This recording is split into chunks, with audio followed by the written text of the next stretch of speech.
Penser avec Spinoza, c'est penser avec celui qui, à bien des égards, pense le plus ce qu'il vit et vit le plus ce qu'il pense.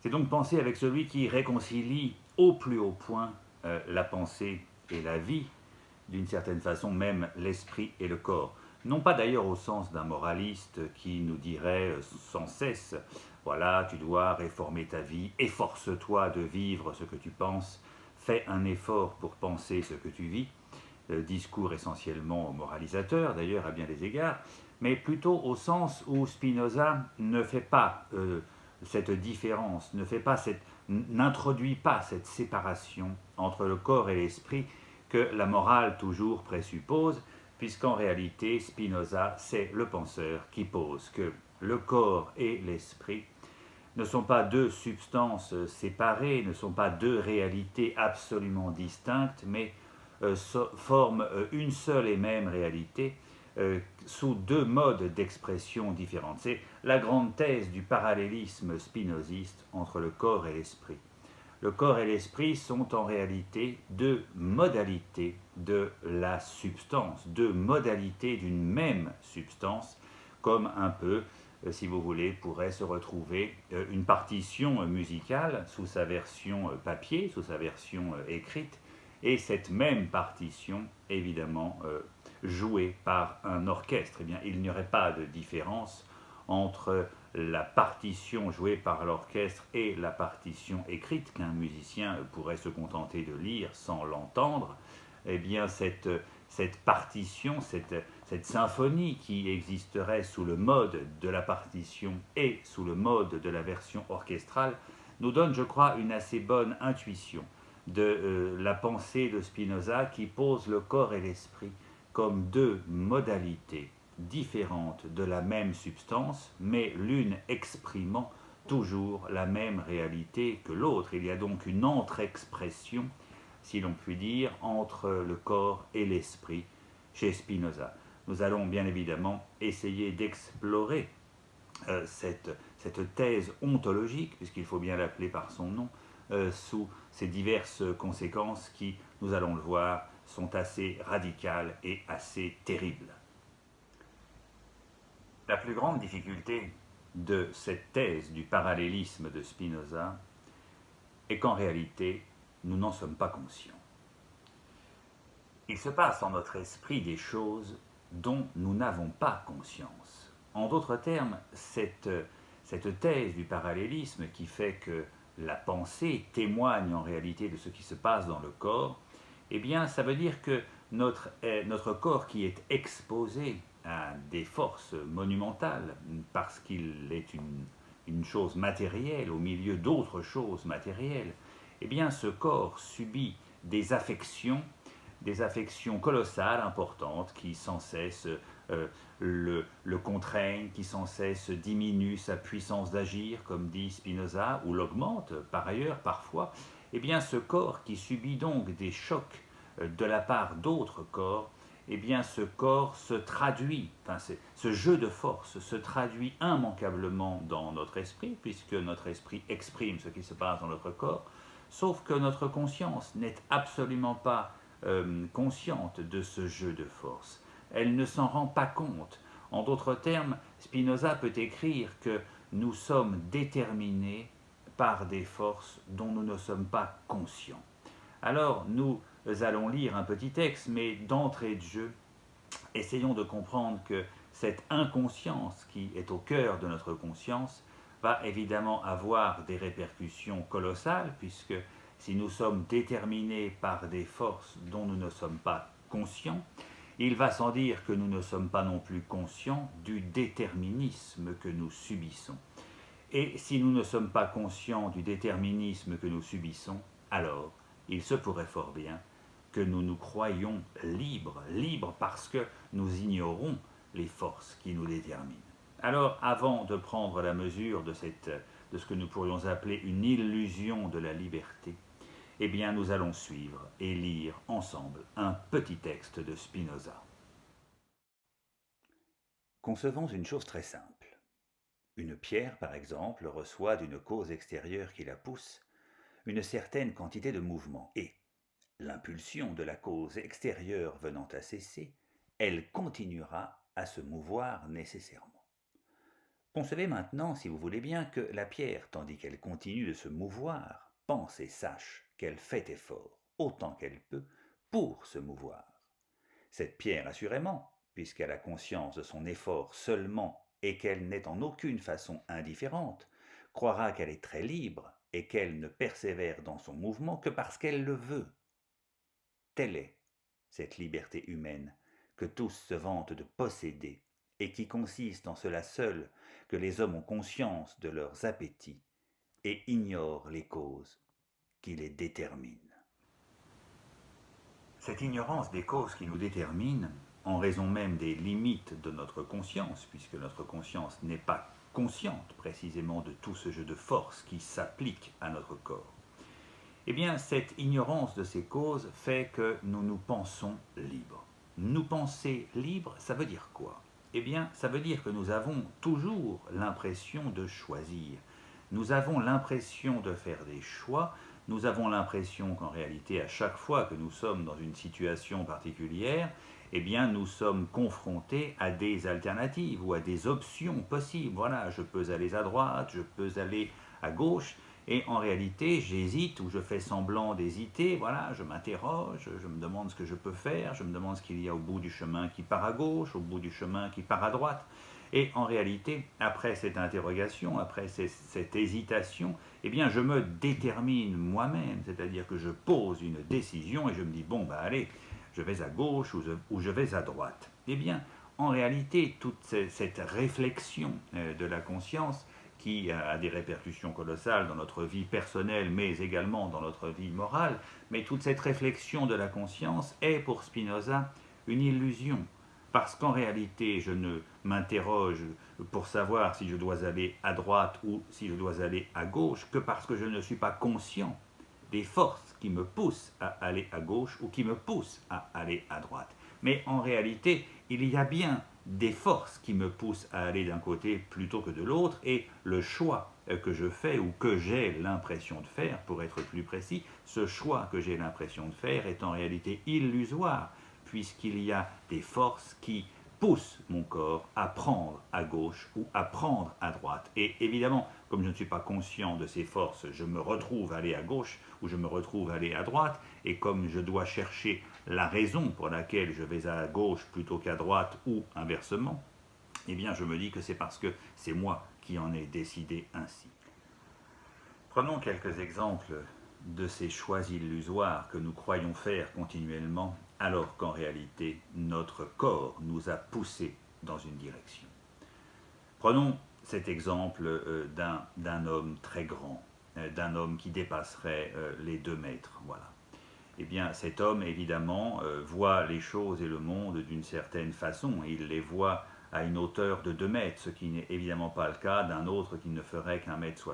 Or, imaginons que cet homme, tout d'un coup, s'interroge pour savoir ce qu'il doit faire comme sport. Eh bien, on pourrait toujours se dire, en raison de notre liberté de la conscience, que les philosophes avant Spinoza appelaient le libre arbitre, j'arbitre entre des options toujours possibles, nous pourrions imaginer que cet homme s'interroge et que finalement, s'il aime les chevaux, eh bien, il se dit, tiens, pourquoi je ne ferais pas du sport équestre plutôt que du basket, par exemple? Eh bien, il pourrait feindre, ou du moins avoir l'impression d'hésiter entre faire du cheval ou faire du basket.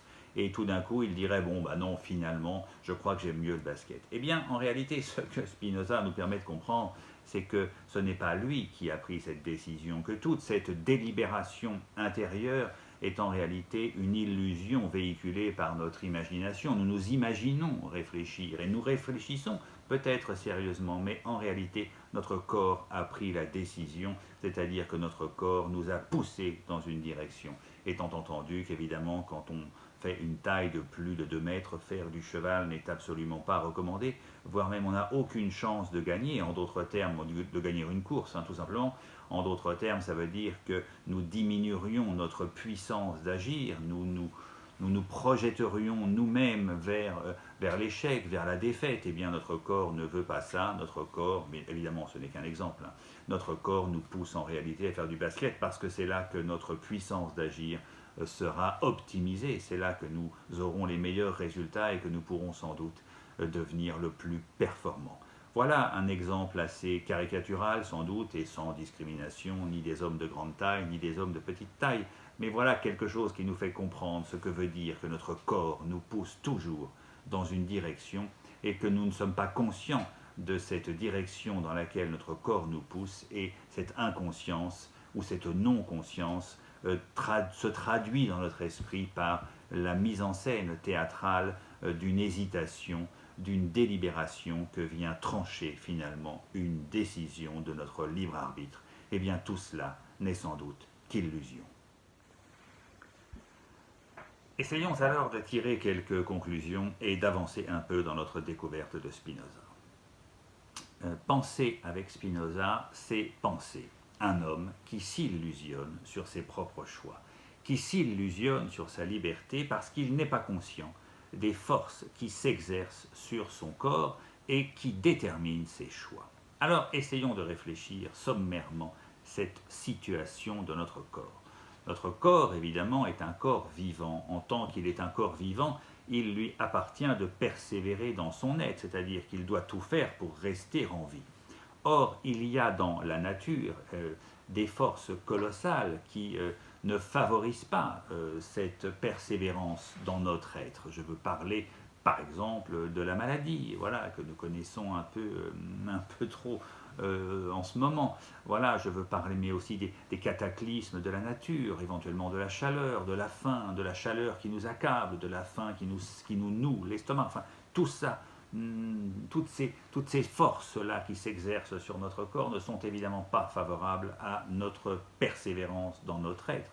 Et elles diminuent, on le sait et on l'éprouve continuellement, elles diminuent notre puissance d'agir. Voilà, lorsque nous sommes malades, lorsque nous avons faim, lorsque nous sommes accablés par la chaleur, eh bien nous ne sommes plus tout à fait en état de faire les mêmes choses.